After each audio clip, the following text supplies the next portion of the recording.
good afternoon, good evening, good morning. We're from all over the world, so you have every possible time zone. I'm Janice Kaminer-Resnick, and I welcome you on behalf of our leadership team, former Congressman Mel Levine, Xavier Oslovsky, and myself. It's been a remarkable 24 hours, as happens so frequently these days. Our deepest sympathies to those who lost their lives in Baltimore as the Francis Scott Key Bridge collapsed. What a tragedy. And sympathies as well to the family of former Senator Joe Lieberman, who we just learned about an hour ago, died today. We welcome Jennifer Rubin tonight. Each year around the time of our anniversary, we welcome Jennifer back to share her brilliance with our audience.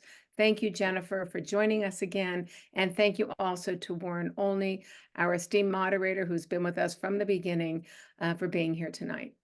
Today marks the 4th anniversary of this America at a Crossroads virtual town hall series. It is also our 200th virtual program. I remember in March 2020, with the onset of the COVID quarantine, David and I spoke about going virtual with this series. Previously, those of you in LA might remember we were holding the programs each month in person at different synagogues in town here in Los Angeles with great success. But we figured that for the few weeks of quarantine, people might appreciate a program each week to stave off cabin fever and boredom. Well, what we thought would be a 3-week quarantine became 2 years of quarantine. And for America at a Crossroads, the rest is history. We remain committed as ever to providing our audience with the very best speakers to talk about the critical issues of our time. Thomas Jefferson is often credited, it might be an inaccurate crediting, but he's often credited with the words, "A well-informed citizenry is the best defense against tyranny." Those words certainly reflect our mission and our sentiment. Mel, Zev, and I cannot let this important benchmark pass without honoring the memory of our beloved David Lehrer. As we carry on in David's absence, we are ever mindful of the key role he played in envisioning and shaping America at a Crossroads and the many important and lasting contributions he made to American life, both to the secular civic and to the Jewish community life in this country. David's life and his memory will always be a blessing. Just a quick reminder, we have 2 programs this week. We have tonight's program, and then tomorrow, Thursday, we will once again host Ambassador Dennis Ross for our 10th Israel and Crisis briefing with Larry Mantle as our host. And next week, we'll hear from Marty Barron, the former editor of the Washington Post, who will be in conversation with Pat Morrison. To all of our Christian audience members, at this past Sunday's program, I neglected to mark Palm Sunday and the start of Holy Week. We hope this special holiday week ending with Easter Sunday brings renewed spirit, peace, joy, and blessings to you and your families. Now let me introduce tonight's speaker and moderator. Jennifer Rubin writes opinion for the Washington Post. She covers politics and policy, foreign and domestic, and provides insight into the conservative movement, the Republican and Democratic parties, and threats to Western democracies, foreign and domestic. She also provides insight into a whole array of issues that are too broad for me to announce in their complete in their scope to you tonight. But she's extraordinary, and sometimes she writes as many as 3 opinion pieces in a day. She's very prolific, and it's amazing to get to see each day the kind of articles and columns that she writes. She is also an MSNBC contributor. She came to the Post after 3 years with Commentary magazine. Prior to her career in journalism, Rubin practiced labor law, mostly in Los Angeles, if I'm not mistaken, for 2 decades, an experience that informs and enriches her work. Jennifer got her BA and JD from UC Berkeley, which I know makes my colleague Mel Levine very proud for his beloved Cal. She lives with her husband and 2 sons in DC, and she's the author of Resistance: How Women Saved Democracy from Donald Trump. And a couple of years ago, she spoke to us about her book. She also hosts the popular podcast, Jen Rubin's Green Room.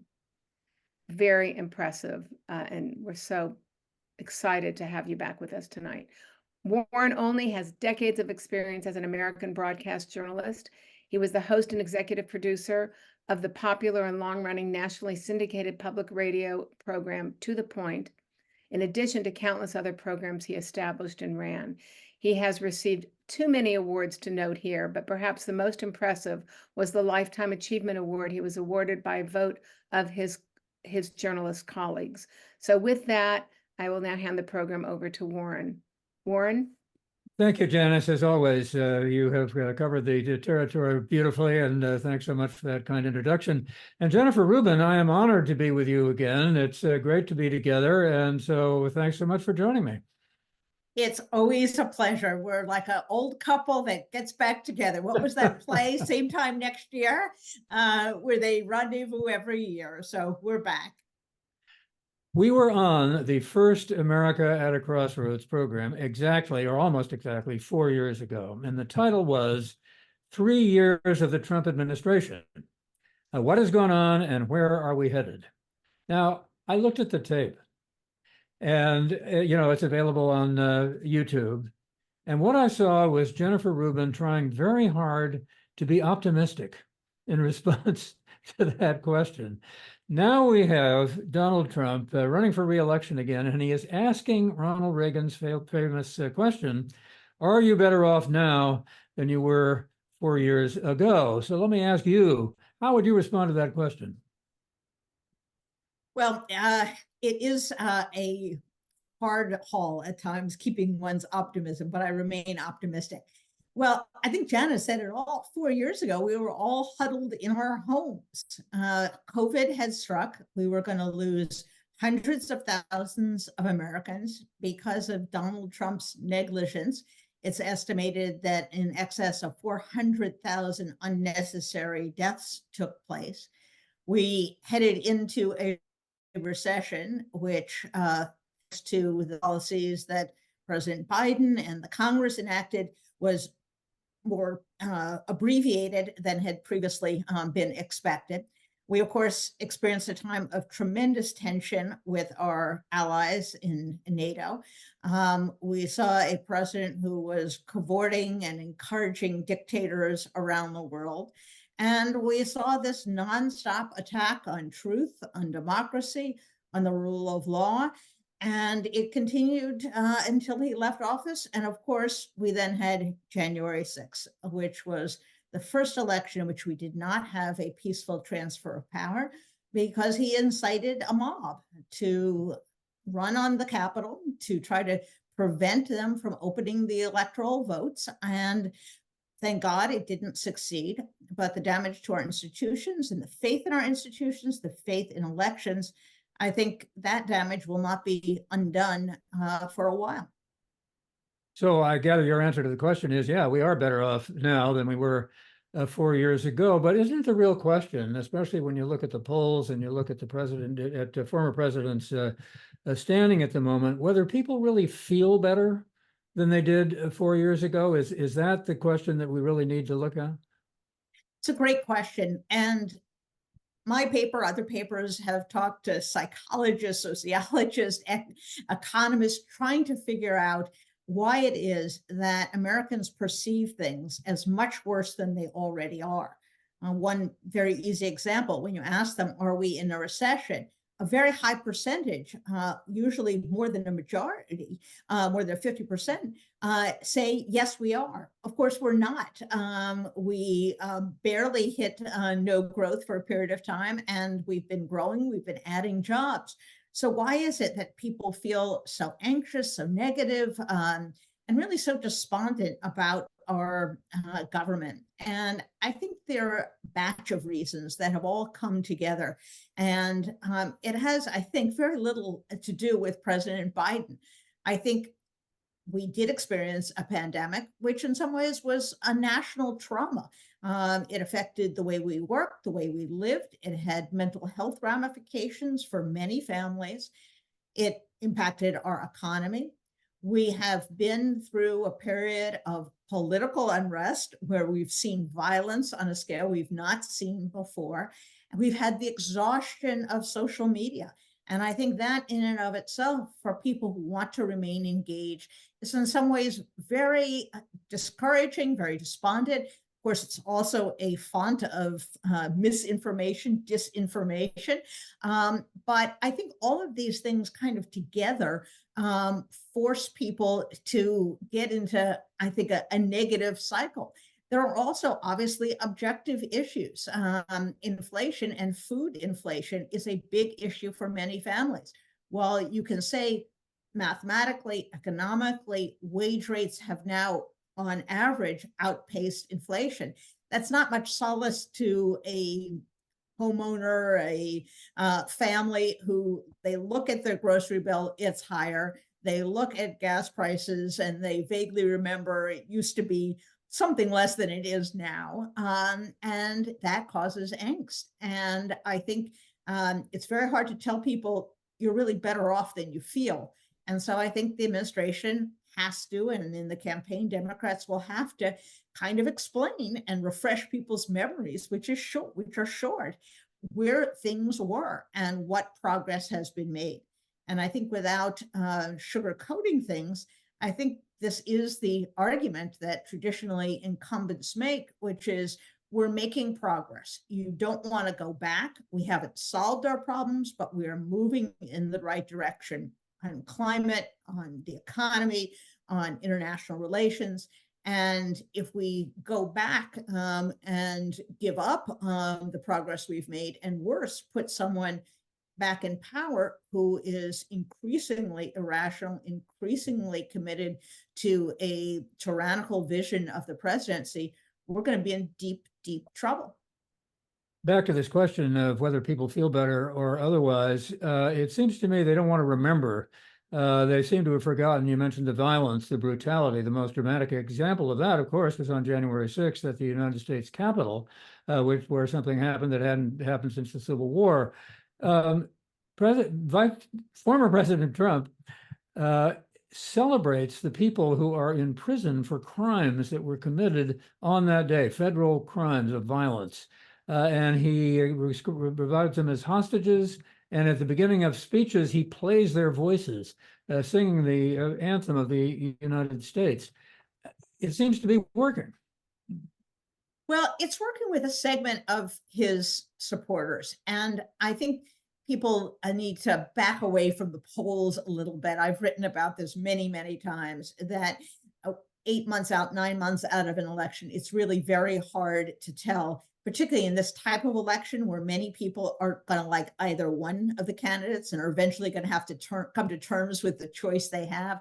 And it's very difficult to make that decision. But you are right that there's no other word other than traitorous behavior. He has taken the side of people who engaged in violence against the Constitution and the United States, and playing an anthem to take sides with them against the rule of law, against law enforcement, against his own members of his party, against his own vice president. We would not have believed this. And I think 4 years ago, even we would not have believed this, as much as we had already seen at that point that we could devolve to this period of time. And here's where I come back to, I think, a central problem that you and I are very familiar with, and that is how you cover a president and a party that engages in this kind of behavior. How do you explain to people how crazy, how abnormal this is when you are used to maintaining a distance, a balance, a view of things at 3,000 feet? How do you really explain how crazy he sounds? How do you convey that the plans that he has are abjectly tyrannical and violate our deepest held values? And that is the difficulty that the press constantly wrestles with. They don't want to appear to be taking sides. On the other hand, if they simply say, Trump says they're hostages, Biden says they're convicted criminals, they're in essence misleading the American people. They're lying to them by suggesting there's actually some confusion or there's some dispute about the status of these people.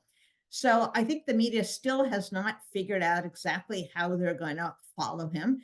We saw that this week with the flap over Ronna McDaniel.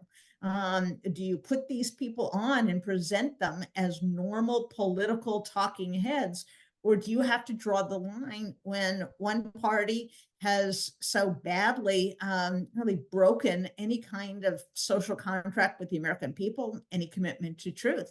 And I think NBC learned the hard way that you have to draw a line at some point, that not everybody who has an insight, who has connections, is appropriate for a news organization that first and foremost must be committed to telling the truth. And that, I think, is the central focus. It's got to be the North Star of the media.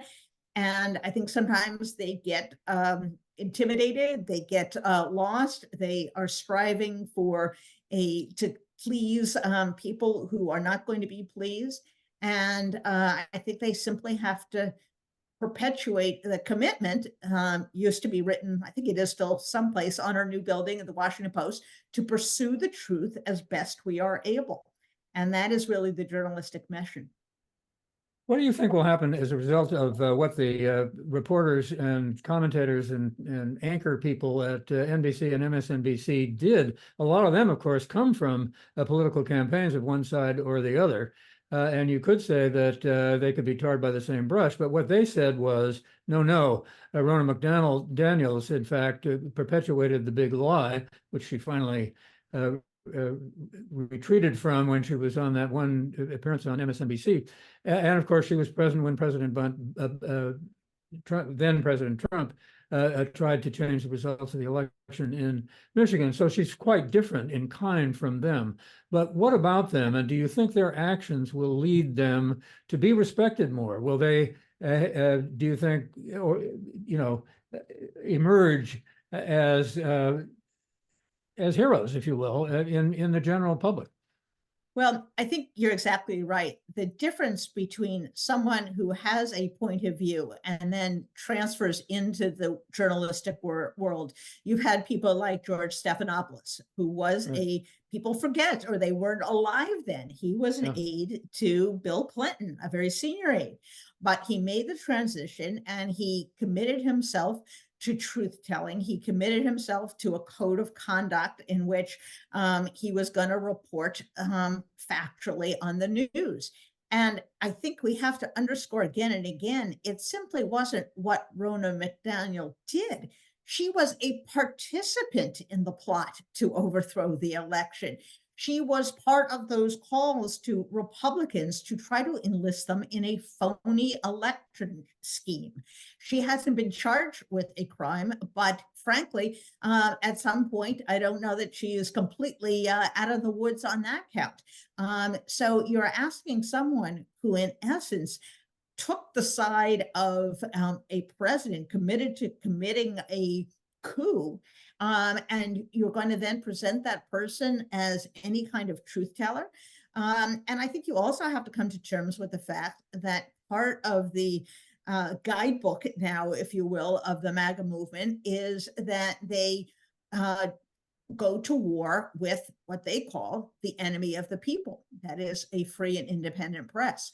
So how can the free and independent press, the people who were labeled the enemy of the people, say, let's bygones be bygones and come on back, and why don't you sit at the table with us and tell us what you think? And the reason they cannot do that is not because they're personally insulted. It's because you have to maintain a level of credibility so that people know what you're saying. If you're a reporter, is what you've seen, is what you've heard. And if you're an analyst, is a good faith attempt to analyze, to understand what's going on around you. And when you have had someone who has played so fast and loose with the truth and has engaged in the big lie, you cannot then put that person on the air and expect that the network and the hosts of that network and the other guests on that network and the reporters are going to maintain a level of credibility. It simply goes all down the drain. And I appreciate all too well the difficulty that reporters, hosts, producers have in finding Republican voices who are Republican in outlook, who may be very critical of President Biden, which they certainly have every right to do so, but are not election deniers, are not apologists for violence. And There aren't a lot of them around, which tells you something about the depth of the problem that we're in. When Mitt Romney leaves the Senate, he's going to be in very high demand, just as Liz Cheney has been, because you need those voices. You need a policy debate, but you can't engage with people who are not operating in good faith. So as far as the NBC hosts and reporters and others who raise the issue, and of course there's a whole group of people behind the scenes whose names people at home don't see, but they're producers and editors and all the rest, and they raised these issues too. I hope that the lesson is broader than just Rona McDunn. I hope it is not simply, well, we shouldn't hire the woman who said she was the mouthpiece and took one for the team when the team's mission was out to lying. It should be broader than this. It should, I would hope, stimulate a greater respect and a greater restraint for who they select to put on air. The Sunday shows routinely put on people who are election deniers. And I think they have to go back and question whether that's an appropriate task. When you put on people who are not operating in good faith, are you informing voters or are you misinforming voters? I think they need to re-examine the way they cover Trump. It has been a long, long path before you had mainstream outlets like the Washington Post that were prepared to use the word lie. But what else can you say when someone is spouting such abject nonsense? And I think there's another problem that is part and parcel of the format that news people have to deal with. And it's certainly gotten worse over time. And that is, you have limited space and limited time. So when they show a clip of Donald Trump at a rally or giving a speech, it may be 10 seconds. And in that 10 seconds, they can pull out something that sounds intelligible. If you listen to him for 2 minutes, you would very quickly realize there's something seriously wrong. He's unhinged. He has these now voice patterns where he kind of short circuits. He makes up words. He mixes up people. It's very hard to convey to an audience that someone sounds a little bit off their rocker. And so how do you do that? How do you play enough of it? How do you transcribe what he is saying in a way that people grasp that he's not making a logical argument? He's up there ranting and raving. And that is a challenge because, as you know, these segments get shorter and shorter and shorter. The sound bites get shorter and shorter. We used to have like 10-minute, blocks of story time. Oh, that would be ridiculous now. It's 2 minutes. So in that context, it's really hard to explain how aberrant is his behavior and is his rhetoric. At the same time, of course, they show President President Biden all the time looking at his age and talk about it a lot as if that were a disqualifying characteristic. I don't want to belabor the point about the reporters, but I want to ask you this about the Trump campaign. He's apparently, unless some new judge comes and rescues him from it, going to be on trial very soon, starting on April 15th. And evidently, he's going to have to be in court every day of that trial. Is that, do you think, going to have the impact of pointing out to people that he is, in fact, being tried for a criminal offense, not just bribing Stormy Daniels, but in fact defrauding the state of New York? Or will he be seen, as he will portray himself, as being a victim of a court system that is simply part of a nation that is collapsing and that we're in terrible shape because of that, and consequently we need him more than ever to set things straight? Here is where I think it is a tragedy, and I use that word with great deliberateness, and that is, it is a tragedy. We will not have a camera in the courtroom, because everything we are going to learn, unless you're one of the lucky ticket holders like Willy Wonka and the Chocolate Factory, where you get the winning ticket and you get to get inside a relatively small courtroom, is going to be filtered through other people. Yeah. And if you are someone who is disinclined to believe anything bad about Donald Trump, you're simply going to write it off as exaggeration or flat out untrue. So I put a pin in the impact it's going to have, because we're not going to have those daily pictures that running film. And we've seen even in Georgia, which hasn't even gotten to the merits, the absolute intimacy you have, the impact you have when you are actually seeing the judge, the witnesses begin to talk. And you cannot duplicate that simply with storytelling. That is a limitation of the media. So what do? Well, I think, first of all, we know from his past appearances that he is unable to control himself in court. He has outbursts. He's admonished by the judge. He does it in front of a jury. And that is certainly going to get the attention of the judge and the public, particularly if he is sanctioned for his behavior. And it was just this week that Judge Merchan, who is the judge who will be presiding in that New York case, sent down a ruling that says you're not going to, essentially a gag order, you're not going to talk about the jurors, you're not going to threaten court personnel, you're not going to try to intimidate the other witnesses and participants in the trial. Well, is he going to be able to do that? I don't know. And is he simply going to be able to sit there and control himself? We know even with a judge who was presiding in the property evaluation case, this is the civil case in New York, that Trump knows this is the guy who's going to be making the decision. He's the finder of fact, and he can't control himself there. He has outbursts. He is muttering under his breath. So I think the simple inability of him to behave himself in court may be eye-opening for certain people. I also think that Except you can't see it. Yes, if you are a lawyer, God bless you, you have the world's worst defendant. And you have a defendant who is most likely going to insist on taking the stand. That, of course, is insanity in Trump's case, because as we found in depositions and other proceedings, he just reflexively lies and he has no control. But ultimately, in a criminal trial, the defendant gets to make the choice. Do I get on the stand or don't? And then if he does, the question is, what happens then? Do we have a spectacle? Do we really have some kind of, breakdown in which his true character comes forward? But ultimately, this is a criminal trial. And the issue you raised, I think, is a central one. It's one thing to understand he's shuffling between courtrooms. There's these rulings on evidence. There's another thing to actually experience that he is being tried on 34 felony counts. That's a sobering fact. And that each of those counts, theoretically at least, could carry a jail sentence. This is a serious crime.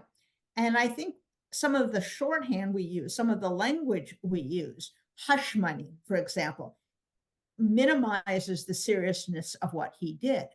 Hush money is not a crime. He's not being prosecuted for hush money. He's being prosecuted, and what is the crime is falsifying documents in furtherance of another crime. And that other crime was, for example, a tax crime or a campaign donation crime. So this is not an instance in which we're picking on poor Donald Trump. There have been hundreds of business falsification cases in New York City, and they do result in serious accounts. I also think it's going to be incumbent on Alvin Bragg, who is the prosecutor, and his team, to explain why it was Trump was doing this. And this is absolutely critical. In a criminal trial, you usually don't have to show anything about motive. Doesn't matter why he shot John. He shot John, and here's the bullet, and here's the evidence, and here's the eyewitness. But in this case, I think it's going to be very important to explain to the American people why he did it. Look at the timing. It came just after the Access Hollywood tape was released. And clearly, they were concerned, they were worried, they were frightened that one more of these wacky scandals, that would be it, and he would lose. And so they went around in this catch and kill scheme, trying to find these women, pay them off, and shut them up so that the American people would not understand who he really was. This is a gateway crime, if you will, to defrauding the voters. In 2020, he tried to defraud the voters by saying, I really won, and the election is illegitimate. In 2016, he tried to defraud the voters in thinking that he was who he presented himself to be. He wasn't a sleazy guy who betrayed his wife. He wasn't a sleazy guy who paid $130,000 to these people. And the irony is, if he had simply reached into his pocket, handed her $130,000, never put it on a document, never tried to falsify and kind of cover it up, and months later, when you actually have to provide information to the campaign finance folks, you had then revealed that there was this payment, he never would have been in violation of the law. But because this cover-up is worse than the crime, because he developed the scheme, he was in violation of New York law, the DA alleges. Sure. And some points of this are so Donald Trump, it's really emblematic of the kind of person he is. One of the excuses he has used in this case is that I was just covering it up to protect my wife. I didn't want my wife to know about it. This is the everyone lies about sex defense. The problem with that is, and they have documentary proof of this, as soon as he won, he turned around to Michael Cohen, who's his fixer and his consigliere, and said, do I still have to pay her? In other words, he was prepared to cheat this woman out of the hush money that he had paid her because he no longer cared if it came out. He'd won the presidency. So this wasn't about protecting, Ivanka or his wife, Melania. This was about getting through the door so he could be president of the United States. So we're going to learn a lot about it. I think it's going to be a fascinating experience for many Americans who don't really pay a lot of attention to the details of court cases. And I think we very, very well may see what we've never seen in American history, and that is the conviction of a former president.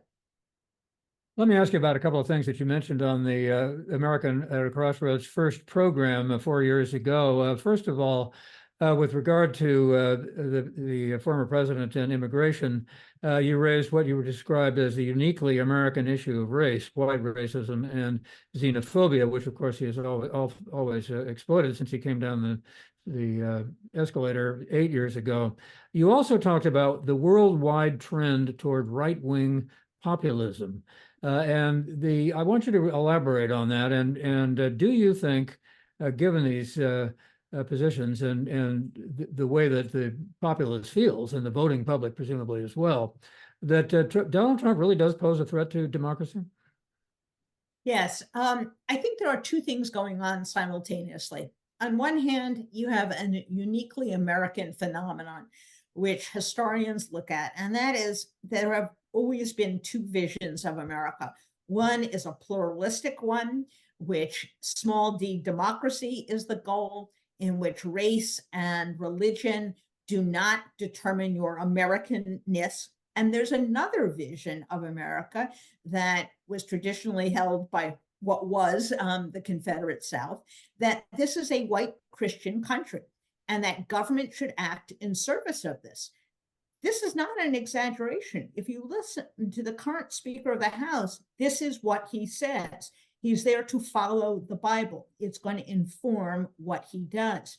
So these very different views of America, one pluralistic, idealistic, if you will, committed to a broader prosperity against a racial and ethnic and in some cases gender definition of America and of power, has been an ongoing debate throughout American history, and it is erupting again.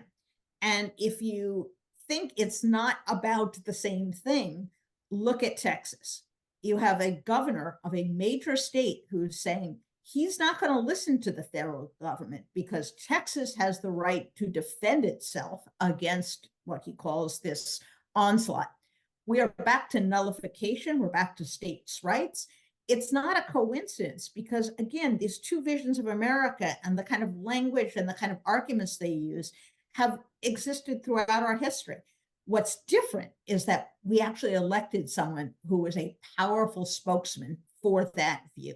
That in the past, Republicans, even very conservative Republicans, did not espouse that vision of America, and now we do.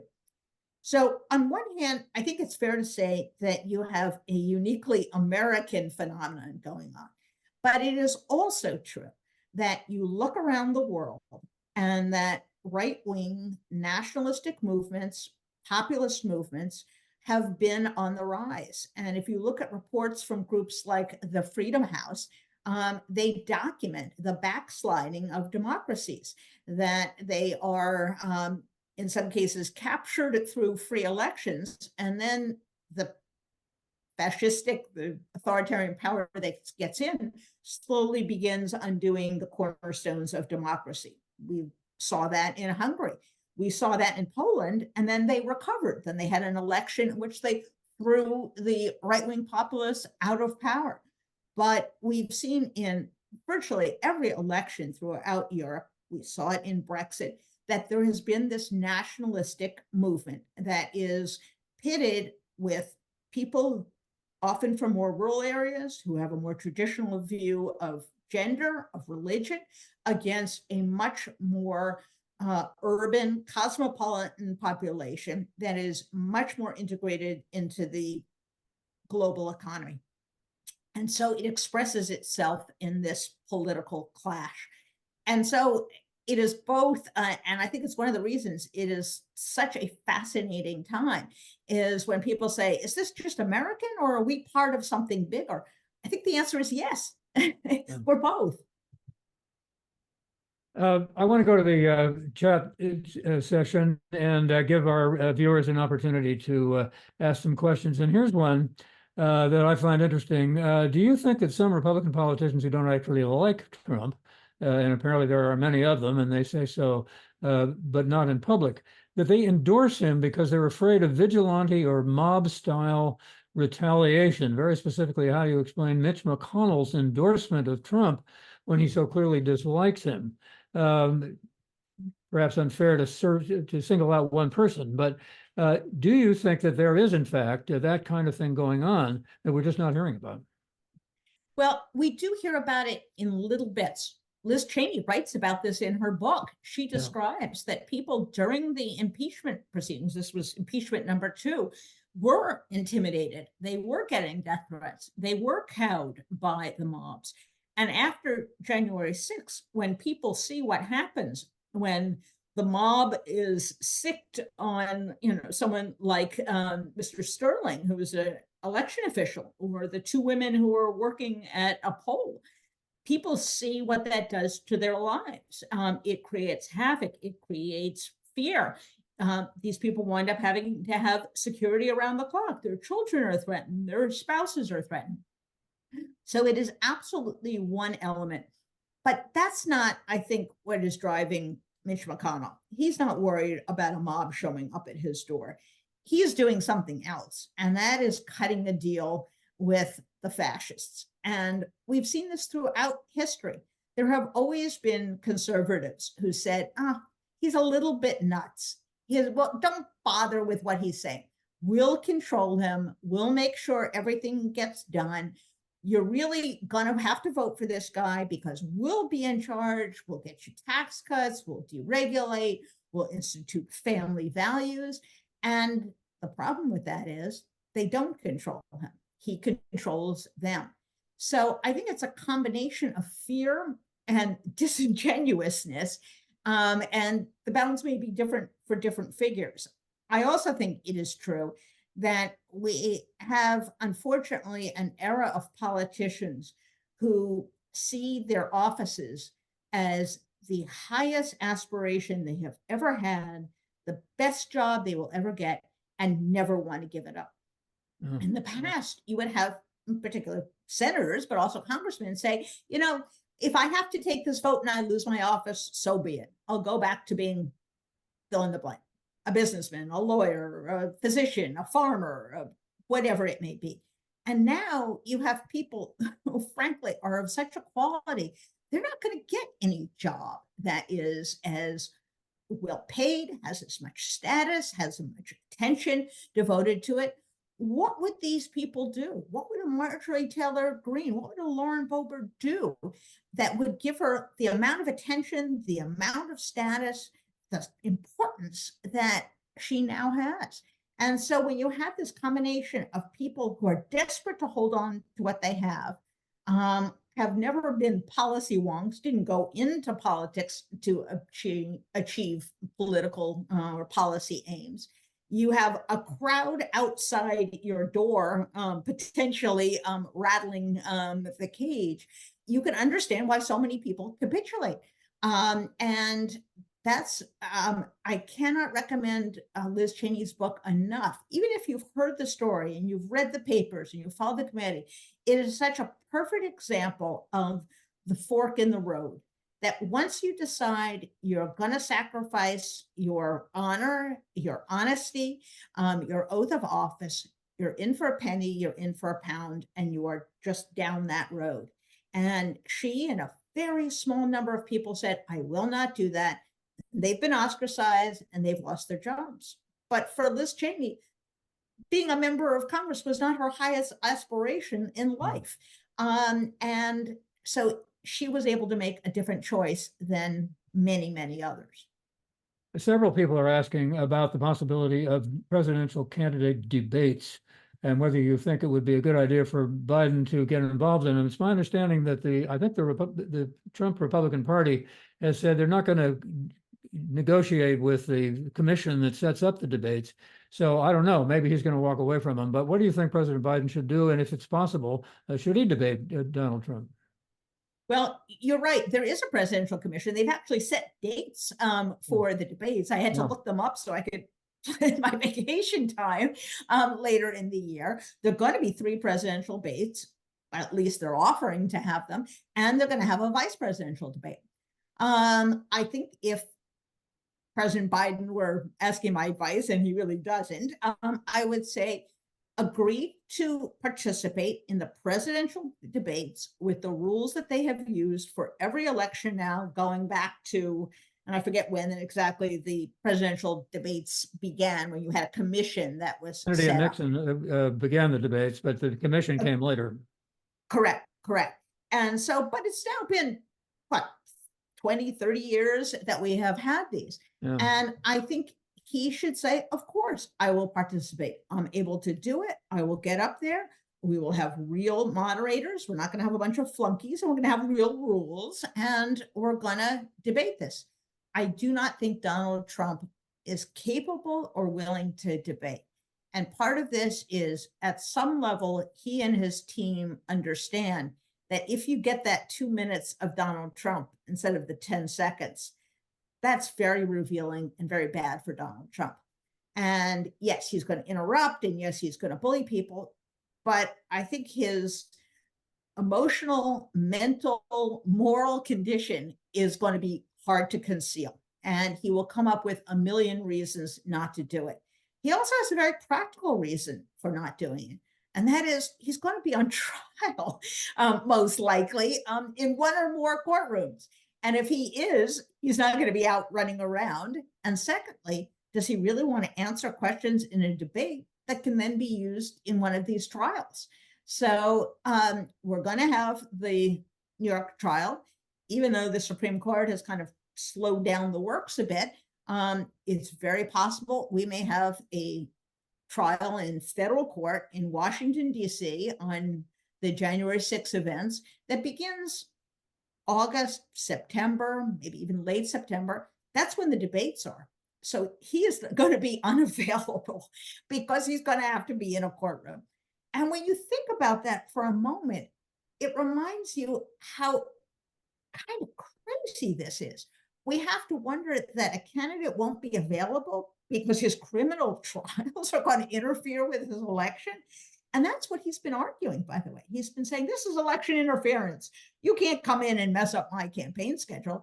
And the judges say, sorry, that's how the law works. We really don't care what your job is and if it's convenient or not. You got to be here and you have to be in the courtroom. You have to be in the courtroom every day.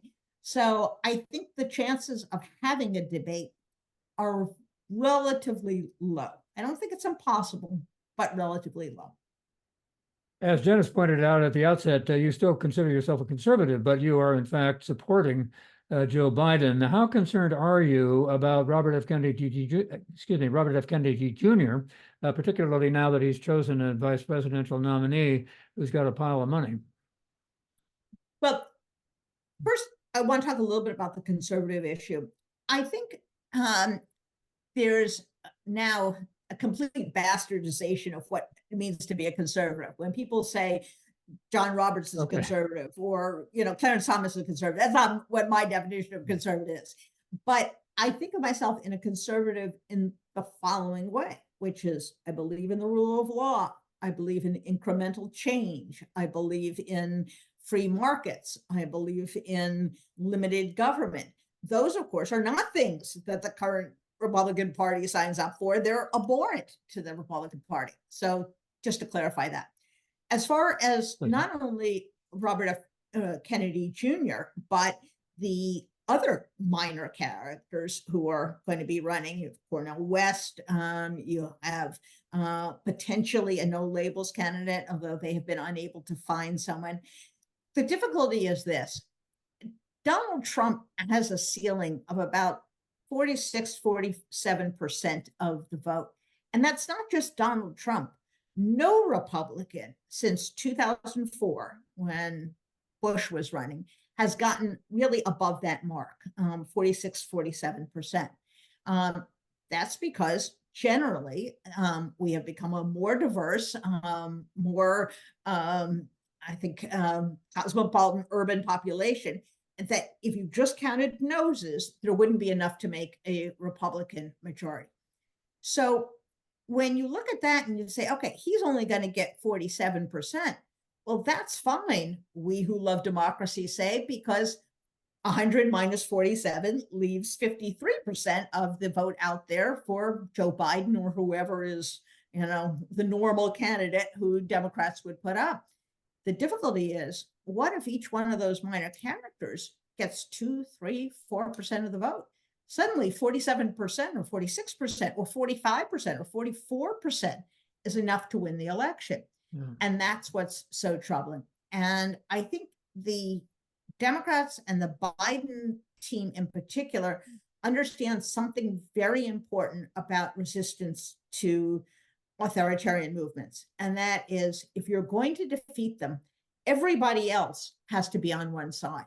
Because as soon as you create divisions, and in Europe, the socialists are fighting with the Greens, are fighting with the Christian Democrats, are fighting with the, whatever other center left party. As soon as that happens, there's not enough of the vote together to defeat one of these people. And that is the major danger that we face when we have these little candidates. Now, I will say this, it is absolutely kind of an inviolate rule of politics that when you're this far out, lots and lots of people say they're going to vote for a third candidate. They don't even know who the person is. They're going to vote for the third candidate because, of course, who likes the parties these days? When you actually get down to the election, that number goes really down. The difficulty again is, what if it's another Bush v. Gore, where you're talking 1,000 votes in a state? Or these days it seems to be Wisconsin, Michigan, Pennsylvania, maybe Arizona, maybe Georgia, and you're talking about just a few thousand votes in each of those. Then the presence of these other candidates who people are going to because Biden's not, as young as you would like to be, you really don't like him, you don't like this policy, you don't like that policy, but you're not going to vote for Trump.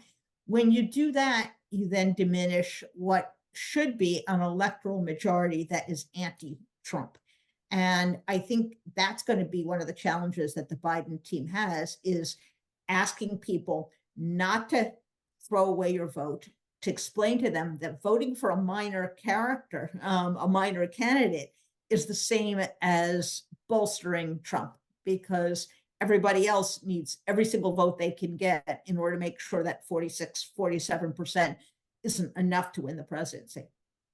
That's a great analysis, and it's worth remembering that some of those that we have the Electoral College, and the targeting of those close states can be very effective, presumably, and it has been in the past. I would have to ask you a question. It's really for tomorrow's program with Ambassador Ross and Larry Mantle, but so many people have asked it. I think we really need to get your views on it. The U.S. abstained in the latest UN Security Council vote on an immediate ceasefire in Gaza. Now President Biden's getting it from all sides. He's either abandoning Israel on the one hand, or he's not helping the Palestinians enough, and it's just all kinds of different charges are being thrown at him. I don't see how he can possibly come out ahead on that particular issue, but that's up to you. First of all, I would say Dennis Ross is my favorite expert. And when I have questions about the Middle East, I go to him. So anyone listening to this program, he is the best interpreter of what's going on. So make sure you come back and listen to his program. So that's a plug for Dennis. He doesn't need me, but it's a plug. You are right. There is a reason why a whole series of presidents have tried to pivot away from the Middle East, because it is a no-win situation. Yeah. You have these conflicts that have gone on for millennia. You have really situations in which there is no easy solution. You have, in the case of Israel, two people who are fighting over the same piece of land, who each have, whatever you think of them, in their minds, have a emotional, religious attachment to the same thing. And at the same time, they cannot see the humanity in the other one. This is not a problem that is going to be easily solved, even by a terrible war, which this is. So you start from a position in which, as difficult as it is for Americans to accept, there is no solution. Not right now. There's only better and worse outcomes. And can you move the needle so fewer people in Gaza starve to death? Can you move the needle so that Israel has enough security so that they don't need to constantly be on a war footing? Do we move the needle enough so that the Palestinian Authority might be an entity that's capable of governing in a post-war world? So I think it is absolutely right to say Biden is never going to come out the victor. You can admire the fact that he's navigated this with a certain amount of skill. He has embraced Israel, but he's pressured Israel. But that means neither side, if you're a maximalist, is going to like what he's doing, because he's not giving your side everything you want. He is not cutting off Israel's aid. He is not, voting to condemn Israel. He's voting to abstain. And at the same time, he certainly is not going to empower and embrace the right-wing racists in Bibi's government, in Benjamin Netanyahu's government, which is abhorrent to many Americans. So that leaves him in the position of cajoling, of pressuring, of looking for ways, both publicly and privately, to assert American influence. And what he does have going for him is that he has huge credibility with the Israeli people because of how he reacted, and because he is an avowed, expressed Zionist. I don't know that there's another president who has used the term Zionism before President Biden identified himself as such, that he has a store of credibility with the Israeli people. So if he is saying, and he continues to say, that the way Israel is fighting is alienating their natural allies, the way they are fighting is contributing to a situation in which there will be perpetual warfare, that there is another way, that there is some kind of arrangement post-fighting that would guarantee security for Israel, that might not eradicate every single Hamas fighter, but that might essentially reduce them to scattered individual one-off people. If he begins to make that pitch with increasing regularity and force, the Israeli people do respond to it. And you will notice that in the streets of Israel, there are demonstrations that are asking for just that. They're asking for a deal for the hostages. They're asking for new elections. So he is facing pressure as well domestically for exactly the same outcome that many American Jews, non-Jews want, which is a new Israeli government that has greater credibility, has a more realistic outlook on what can be achieved. Maybe not today, maybe not in a week or even a year, because it's going to be very hard for people who have experienced this level of trauma on both sides to suddenly start talking about peace, but who over time are going to decrease the hostilities and the tensions rather than increase and exploit them in the way that Netanyahu has done. So I think Biden is pleased whenever this is not the first front page story. And I think he would be tremendously relieved if the war were not going on when the election rolls around. But some of these issues, as we have found, are not necessarily within our control. He doesn't have a magic button that he pushes and Israel does what we want. And he certainly doesn't have one that he pushes and Hamas does what we want. So he is left improvising and cajoling, and he has made progress in certain respects, and obviously he has not made progress in others. I'll leave the follow-ups on that one to tomorrow. In the meantime, here's a question I haven't thought of. I don't know why. What if Trump is found not guilty by a jury in New York or someplace else? That's a pretty good question, and you're a lawyer. You know, it can go either way. You know, this is what people have to understand. There is no sure thing. Now, to be honest, in a criminal trial, if the worst outcome for a prosecutor is most likely a hung jury, that you would have one or two jurors that are hanging out. The notion that you would have 12 New Yorkers who, you know, are all voting to acquit is kind of beggars the imagination. But frankly, a mistrial would be disastrous as well, because Trump would declare victory. He would say, see, you can't get a jury to convict me. Everybody loves Donald Trump. I'm being persecuted. So it is a very, very serious thing when you bring charges against someone like this. And there is always the risk of things going wrong. And that is, for example, why at this point, many people are not interested in having that trial in Florida concerning the Mar-a-Lago documents go forward, because with that judge and with a jury pool that looks a lot different than the Manhattan jury pool, people are concerned that there might be a mistrial or there might be an absolute acquittal. So the good news for people who are now, like, you know, on the knife's edge is that the case against Donald Trump is very strong from a factual standpoint, and the law is not that complicated. That certainly you can always find a ringer that will kind of slip through the voir dire, the jury questioning. So you can never guarantee a conviction. But Albert Bragg has a very strong case. And I think this is where you have to kind of have a little bit of faith in the American judicial system. Not fair, not perfect, but it's not going to be Jennifer Rubin sitting on that jury. It's not going to be Joe Biden sitting on that jury. This is the system we have. 12 good and true Americans who say they can be open-minded, who are going to hear the evidence and apply the facts. And there's a certain majesty about that. There is a certain comfort in knowing that that's the system we have. He can't pay his way off. He can't bully his way off. And that's why a lot of these tactics just leave him frustrated, because that's not how he deals with life.